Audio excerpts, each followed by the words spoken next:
Your mom is standing in your doorway. She's holding her phone like it weighs something. The dishwasher died this morning and she needs $200 until Friday.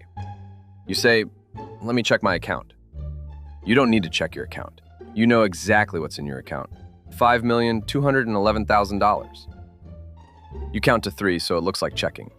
Then you say, "Yeah, I can do 200." She hugs you. She calls you a lifesaver.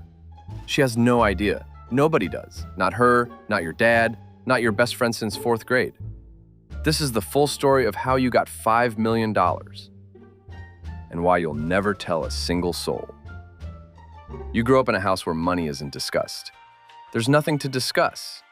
Friday nights, through the thin wall between your bedroom and the kitchen, you hear a sound you won't be able to name for 20 years. Paper on paper.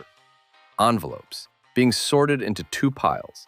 The pile that gets paid and the pile that waits. You're not poor enough for anyone to notice. That's its own kind of poor. Your shoes are almost right. Your jacket is close enough. The family vacation is a gas station slushie on the drive to your aunt's house. Blue flavor. Blue is a flavor. When you're 16, your dad gets passed over for floor manager. He trained the guy who got it. He says nothing at dinner. Your mom asks if anybody wants more potatoes. And you watch your father reach for the bowl, and something in you closes like a fist.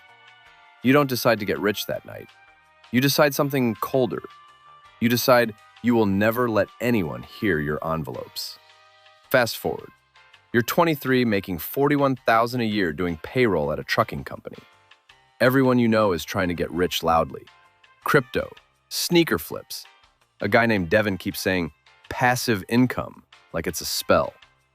Devin drives for 3 different apps and sleeps in none. You go the other way. You find the most boring business in America. Storage units, metal boxes, no employees, no trends. People pay $110 a month to avoid dealing with their own stuff, and they pay it for years. The average unit stays rented longer than the average marriage stays happy. There's an old man named Sal who owns a lot on Route 9. 63 units, weeds to the knee, half the doors dented. You do his books for free for a year, Sundays, just to see the numbers from the inside. The numbers are ugly and beautiful. Sal teaches you one sentence you never forget.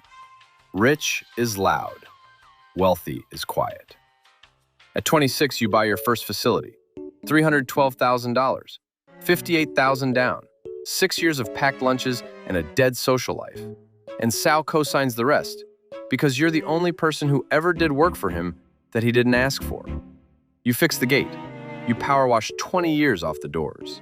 You raise occupancy from 60% to 94%. Nobody claps. There is no launch party for a storage lot. There's just the number growing in the dark. Second facility at 28. 2 more at 31.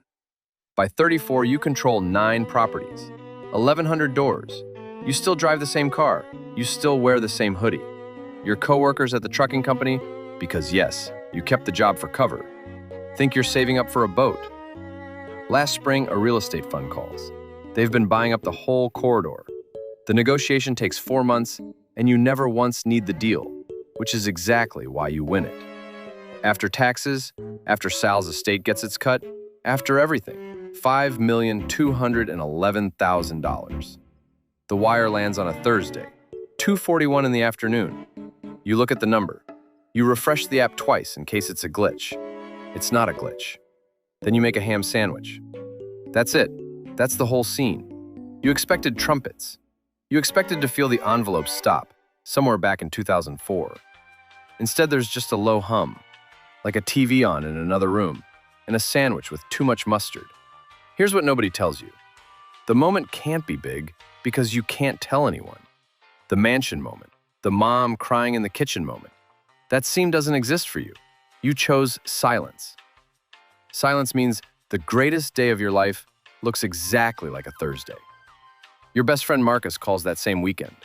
He's thinking about a second job, nights, warehouse. His daughter needs braces, and braces are $4,000. You have $5 million and you give him advice.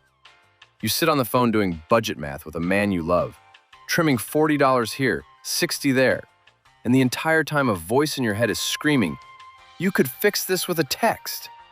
You don't fix it with a text, because the moment you do, you stop being Marcus's friend, and you become Marcus's answer, and then everyone's answer, forever. You do pay for the pizza that night. You tip $9. Big spender. That's the price. Every check split evenly. Every, I'm broke too, man. Every small lie that keeps you a person instead of an ATM with a face. So why stay silent? Because you've seen what happens. Your cousin won $11,000 on a scratcher in 2019, and by Easter, he wasn't invited to Easter. Money doesn't change you. It changes everyone's eyes when they look at you. And there's a second reason. Quieter. The money was never for spending. It was for the sound. The envelope sound.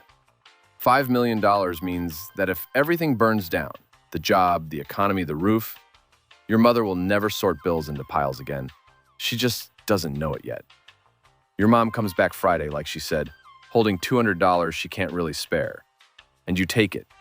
You take her $200 because taking it is the disguise, and the disguise is the gift.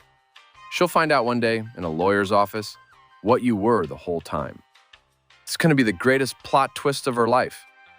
Until then, you'll be in the same hoodie checking on a dishwasher. You didn't build $5 million to be seen. You built it so you'd never be afraid again. Quiet money isn't hiding, it's armor.